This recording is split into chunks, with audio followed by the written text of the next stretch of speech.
Of all the national epics of the High Middle Ages, few have been more intensely debated than the Cantar de Mio Cid, translated in English as the Song of the Cid.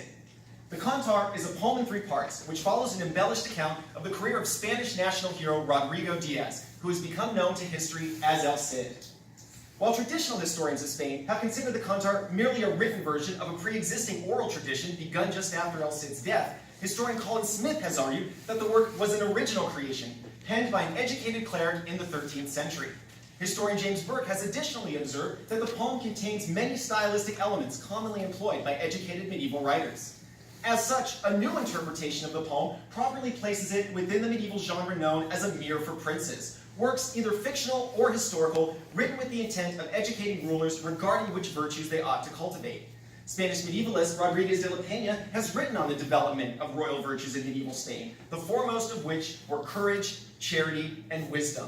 Throughout the poem, El Cid performed the 3 virtues in his deeds. He demonstrated courage in his battle against the Count of Barcelona, charity when he distributed the spoils of Valencia among his knights, and wisdom when he submitted to the king for judgment instead of seeking revenge. Burke has noted a tradition in medieval literature in which the deeds of a subordinate can serve as a guide for the actions of a superior. This is demonstrated more symbolically in a scene from the second canto, in which a lion escaped from its cage in El Cid's Valencia. The Cid's knights responded with terror, but the warrior bravely approached the lion, seized it by the mane, and led it back to its cage. The use of animal imagery to stylize human behaviors was a common trope in the medieval period, and the idealized relationships between animals were meant to symbolize the naturalness of existing social roles and hierarchies. The lion was a common symbol of royal authority in both Spain and Europe at large, and by the 13th century had become specifically associated with the crown of Castile and Leon. But the lion is not the only animal metaphor to be found. When El Cid and King Alfonso were reconciled after the conquest of Valencia, the warrior bowed deeply before the king and bit off a blade of grass.